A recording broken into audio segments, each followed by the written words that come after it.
Когда маленький мальчик заблудился в африканском буше, он не мог не чувствовать себя одиноким и напуганным. И когда к нему приблизился лев, он подумал, что его конец близок. Но затем произошло немыслимое, и плачущий мальчик отправился в приключение, в которое многим было трудно поверить. Во время отпуска в Африке со своей семьей Итан решил забрести в близлежащие кусты, чтобы исследовать их. То, что началось как невинное стремление к приключениям, вскоре стало весьма проблематичным. Когда Итан поднял глаза и понял, что заблудился в глуши, он сразу же почувствовал сильный страх, и то, что произошло дальше, подтвердило, что он был прав в своих опасениях. Итан остановился на месте и решил посмотреть, сможет ли он занять свое место. Он не мог поверить, что поступил так глупо, что убежал из своего лагеря, как он это сделал. Надеясь, что он сможет увидеть лагерь неподалеку, он решил залезть на дерево, чтобы набрать высоту. Но когда он огляделся вокруг, он увидел что-то, от чего его желудок сжался. Всего в нескольких метрах от него, в кустах, в его сторону присел лев. И тут же он понял, что, вероятно, он преследовал его все это время, даже не зная об этом. Теперь ему пришлось принять ужасное решение. Он мог остаться на дереве и какое-то время оставаться в относительной безопасности, а мог избежать. Чутье подсказывало ему, что оставаться на месте опасно. Он чувствовал, что это сделало его еще большей мишенью для других животных, которые могли проплыть мимо. Поэтому он решил рискнуть всем и сбежать. Он надеялся, что, возможно, лев потеряет к нему интерес. Это была чрезвычайно наивная ошибка, но Итан был маленьким мальчиком, и его это пугало до безумия. Он медленно спустился со своей выгодной позиции и приготовился бежать. Он прыгнул бы вперед, как только его нога коснулась земли. Он не мог терять ни минуты. Опустив ногу, он развернулся в противоположном направлении от льва и начал бежать быстрее, чем когда-либо прежде в своей жизни, пытаясь пробраться сквозь густую листву, не производя слишком много шума. Он осмелился оглянуться назад, надеясь, что не увидит позади себя гигантского кота, но он сильно ошибся. Прямо за ним на хвосте бежал большой лев. Именно тогда он понял, что совершил ужасную ошибку. Учитывая скорость, с которой он двигался, он был уверен, что его могут схватить в любой момент. Молясь о каком-то чуде, он просто продолжал бежать так быстро, как только мог. Так было до тех пор, пока не случилась трагедия. Все, что Итан мог вспомнить, это еще раз оглянуться назад, чтобы увидеть, насколько близко был лев, а затем его лицо оказалось в земле. Все, что он мог чувствовать, это пульсирующую от боли лодыжку и кровь из носа. Забыв о неминуемой угрозе со стороны льва, он вскрикнул от боли. Пытаясь сориентироваться после падения, он огляделся вокруг, чтобы увидеть, что заставило его так пораниться. Именно тогда он увидел, что наступил прямо в барсучью нору, спеша уйти от злобного льва. Удар был неловким и болезненным, в результате чего он сломал лодыжку. Он никогда в жизни не испытывал такой сильной боли. Он был ошеломлен этим и совершенно забыл об ужасающем хищнике, от которого убегал. Все, что он мог сделать, это кричать от боли, желая, чтобы мать была рядом и утешила его. Поэтому, когда он получил утешение другим способом, он был шокирован и вернулся к реальности. Согнувшись от сильной боли, с прищуренными глазами и слезами, катящимися по его лицу, Итан просто почувствовал это теплое, влажное ощущение на своем лице. В шоке открыв глаза, он оказался лицом к лицу с ужасающим львом, от которого бежал. Это была самка льва, и под таким углом она была не так устрашающа, как он думал.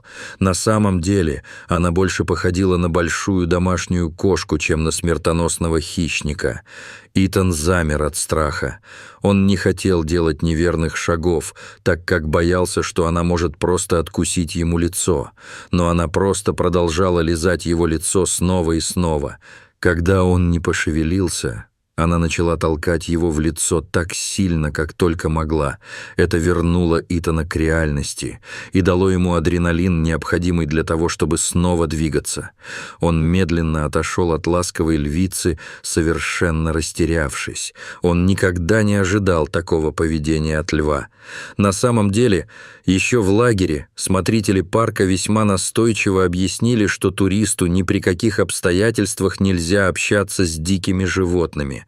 Он не знал, что делать дальше. Его лодыжка ужасно пульсировала, и из-за боли ему было трудно ясно мыслить. Он начал пытаться оценить свои возможности. Он знал, что не может много двигаться, но ему нужно было это сделать. Ему нужно было вернуться в лагерь к своей семье, ведь только там он будет чувствовать себя в безопасности. Но как он собирался туда добраться? Если бы он не мог двигаться, ему нужно было бы хотя бы попытаться привлечь чье-то внимание. Но он понятия не имел, где находится, поэтому сосредоточился на первой проблеме — львице. В конце концов, если бы она отвернулась от него, он вообще никуда не денется. Поэтому она сидела и просто изучала ее. Пытаясь сосредоточиться, несмотря на боль, он внимательно следил за языком ее тела, пытаясь предсказать, что она может сделать дальше. В этот момент она медленно ходила по земле перед ним. Время от времени она останавливалась и смотрела на него, а затем продолжала ходить. Итан не знал, что и думать. Он попытался переместить свое тело, чтобы устроиться поудобнее, а затем она оказалась рядом с ним, снова подталкивая и облизывая его, пугая его до глубины души. Ее действия определенно были нежными, но почему? Играла ли она с ним, прежде чем превратить его в еду? Итан не мог не тихо рыдать от боли. Раньше он сломал кость, но это было совсем не так. Он изо всех сил старался не концентрироваться на этом, но это было все, что он мог чувствовать. Большая кошка почувствовала сильную боль, которую он испытывал, потому что в конце концов она перестала ходить и села прямо напротив него, как будто пытаясь утешить. Но Итан просто отшатнулся в страхе. Почувствовав, что ее комфорт не работает, лев, казалось, переключил передачу. Она начала сильнее подталкивать ребенка перед собой, вверх. Итан сопротивлялся ее толчкам, но старался никоим образом не раздражать ее. Через некоторое время она толкнула его в последний раз и отошла на несколько футов. Затем она повернулась и посмотрела на него через плечо. Когда Итан не отреагировал в первый раз, она просто снова повторила свой странный жест. Она подтолкнула его вверх, а затем ушла, всегда оглядываясь на него. Итан не мог не почувствовать, что она хочет, чтобы он последовал за ней. Неужели это было на самом деле? Или он начал немного сходить с ума, находясь в полном одиночестве в саванне? Разочарованная его неподвижностью, львица впилась лапами в землю и издала резкий рык. Ее огромные лапы заставили порыв песка и пыли разлететься вокруг Итана, и он закашлялся. Именно в этот момент он понял, насколько он пересох. Он едва мог вспомнить, когда в последний раз пил что-нибудь. Это было еще одно беспокойство, которое он должен был добавить в список. До сих пор проблема гидратации не выходила у него из головы, но теперь она настигла с удвоенной силой. Никогда в жизни он не чувствовал такой жажды. Боль в лодыжке и сильная растущая жажда дали понять, что ему нужно двигаться, как бы болезненно это ни было. Он рассчитывал на то, что ему ничего не привиделось. Возможно, лев пытался помочь ему, и, возможно, последовать за ней было бы не самым худшим поступком, который он мог бы сделать. В любом случае, это определенно было лучше, чем быть сидячей уткой для менее дружелюбных хищников. Поэтому он с трудом поднялся на ноги и стал следовать за львом. Ее уши насторожились, когда она поняла, что он принимает ее молчаливое приглашение. Он был прав. Она определенно пыталась его куда-то вести. Но куда? Каждый шаг был для Итана мучительным. Он перенес весь вес на свою здоровую ногу и использовал палку, чтобы облегчить боль в сломанной ноге. Это было ужасно неловко и делало его движения довольно медленными, но лев, казалось, был достаточно терпелив, чтобы справиться с этим. Он шел за ней так быстро, как только мог, но часто чувствовал, что ему нужен перерыв. И каждый раз, когда он останавливался, она просто сидела и ждала, пока он снова встанет. Он задавался вопросом, куда она его ведет, и самое главное, зачем. Его мысли вернулись к тому моменту, когда он впервые прибыл в лагерь. Охотники рассказывали о львице, которая часто слонялась вокруг лагеря. Она была не то чтобы дружелюбной, но, судя по всему, весьма любознательной. Итан надеялся, что эта львица была той самой, о которой они упомянули, поскольку это, скорее всего, означало бы, что она, скорее всего, ведет его обратно в его лагерь. Он ковылял с этой надеждой, отчаянно желая, чтобы она оказалась правдой. В какой-то момент он поклялся, что слышит, как люди зовут его, но вместо того, чтобы их голоса становились громче с каждой минутой, они, казалось, становились тише с каждым шагом. Это был плохой знак.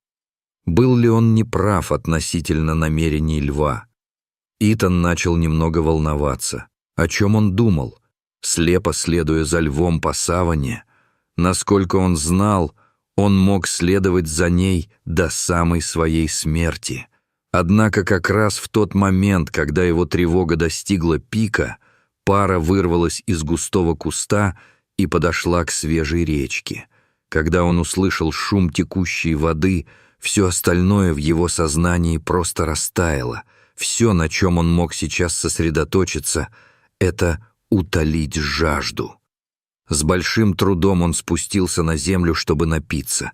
Когда вода коснулась его губ, он мгновенно почувствовал, будто выиграл в лотерею. Он никогда не мог припомнить, чтобы он наслаждался водой так сильно, как в тот момент.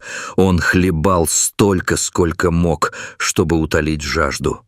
Он тяжело дышал, когда вспомнил о льве. Он лежал на корточках спиной к ней в самой уязвимой позиции, какой только могла быть живая добыча. Но, обернувшись, он был шокирован, увидев, что она просто тихо сидит позади него, как будто охраняя его от того, что находилось там, в кустах. Она совсем не выглядела так, будто собиралась напасть на него, поэтому он с облегчением лег на спину. Пресная вода помогла немного восстановить его чувства. Небольшая часть его даже осмелилась думать, что он в конце концов сможет пережить все это испытание. Теперь ему просто нужно было отдохнуть несколько минут. Именно в этот самый момент он услышал то, что, по его мнению, было его именем. Его глаза открылись и вздрогнули, но он не увидел никого вокруг. Но как только он собирался снова закрыть глаза, он услышал это снова. Сидя так быстро, как только мог, он старался внимательно слушать. И действительно, в воздухе вокруг него плыли далекие крики группы людей. Кажется, лев тоже их услышал, потому что она оживилась и выглядела весьма встревоженной.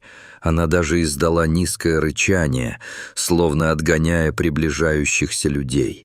Итан, однако, не собирался упускать свой единственный шанс на спасение. Поэтому он глубоко вздохнул и начал звать на помощь. Он делал это снова и снова, звал на помощь, кричал так громко, как только мог, говорил разные вещи, чтобы привлечь их внимание. Ему даже удалось подняться на ноги и начать размахивать руками высоко в воздухе. Даже если он не мог их видеть, возможно, они могли видеть его. Лев был недоволен его внезапным изменением поведения. Казалось, она очень обеспокоена тем, что к ним могут приблизиться люди. Итан не мог не думать, что она все перепутала. То, что она считала угрозой для него, на самом деле было его спасительной милостью. Как она могла этого не видеть? Вскоре голоса, зовущие его, стали становиться все громче и громче. Теперь Итан мог определить, откуда они идут, и повернул в ту сторону. Он продолжал кричать, зная, что они, вероятно, следят за его голосом. Но когда они подошли ближе, лев забеспокоился еще больше, до такой степени, что стал агрессивным. Она больше не просто ходила туда-сюда. Теперь она физически пыталась увести Итана подальше от людей и закрыть их локацию. Она начала бить Итана головой изо всех сил, дважды толкнув его. Она пыталась подтолкнуть его в противоположном направлении, как будто говоря, что им нужно бежать. Но Итан отказался двигаться, и то, что она сделала дальше, произошло в самый неподходящий момент. Итан слышал, как голоса становились все ближе и ближе, потому что они становились все громче и отчетливее. Он мог слышать голоса рейнджеров из лагеря и еще каких-то людей. Но когда он услышал голос отца, он сразу почувствовал себя на небесах. Его глаза наполнились слезами, и он просто начал кричать отцу так громко, как только мог. Он слышал, как их шаги ускорились в кустах, но и лев тоже, и она увидела в этом огромную угрозу. Она встала перед Итаном и толкнула его всем своим весом. Он упал, но тут же поднялся, подпитываемый адреналином от спасения. Поняв, что он не собирается двигаться, она подошла к нему сзади и укусила его за рубашку, оттаскивая от зовущих его голосов. Итан на секунду был застигнут врасплох, но нашел в себе силы среагировать. Он кричал так громко, как только мог, и извивался изо всех сил, чтобы вылезти из рубашки. Именно в этот самый момент его отец и Game Rangers прорвались сквозь заросли. Как вы можете себе представить, шок, увидев своего сына в хватке львиной пасти, был слишком сильным для отца Итана. Он схватил ружье рейнджера и тут же попытался застрелить льва. Рейнджерам потребовалось некоторое время, чтобы среагировать, но вскоре они взяли его под контроль, вернув пистолет обратно. Они поняли его беспокойство, но сказали ему отойти в сторону. Они не хотели рисковать причинить вред ребенку в процессе стрельбы по льву. При звуке выстрела львица отпустила рубашку Итана, но вместо того, чтобы убежать в безопасное место, она вместо этого встала между ним и поисковой группой, оскалив зубы. После всего этого она все еще думала, что защищает Итана от других людей. На этом месте Game Rangers почувствовали большую угрозу. Они знали, что им нужно попытаться как можно лучше разрядить ситуацию, прежде чем она станет еще более рискованной для ребенка. Они заняли оборонительную позицию и приготовились к борьбе с враждебным львом. Но затем произошло нечто шокирующее. Маленький мальчик проковылял мимо львицы и обхватил ее голову руками. Он рыдал от души и умолял рейнджеров не причинять ей вреда. Лев ответил, прижавшись к нему на руки, как будто понимая его защиту. Рейнджеры были поражены. Это было просто немыслимо. Что происходило между мальчиком и этой дикой кошкой? Это было не похоже ни на что они когда-либо видели раньше. Тем не менее, они медленно опустили оружие. Затем отец Итана подбежал вперед и схватил его на руки, не заботясь об угрозе хищника рядом с ним. Но лев лишь издал тихий стон, как бы признавая, что мужчина действительно заботится и о мальчике. Затем он подхватил сына на руки и начал медленно уносить его. Охотники осторожно следовали за ней, пристально следя за львицей. Удивительно, но она была в этом надолго. Когда она позволила людям забрать мальчика, она была полна решимости убедиться, что они не причинят ему вреда. Поэтому она последовала за ними до самого лагеря.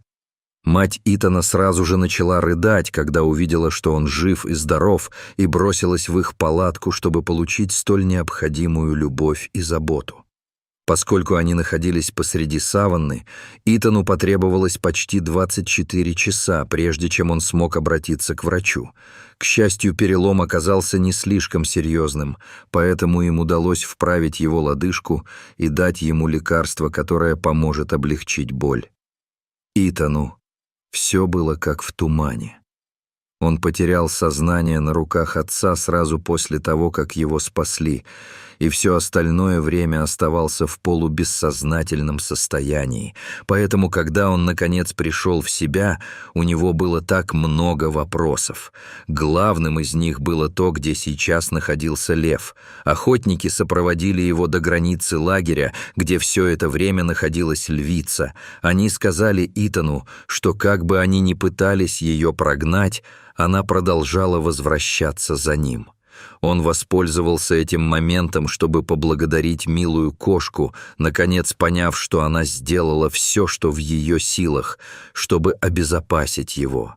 Когда после этого он вернулся в лагерь, он сел со своими родителями и рассказал историю о том, как он преследовал цесарку до тех пор, пока не перестал узнавать, где находится.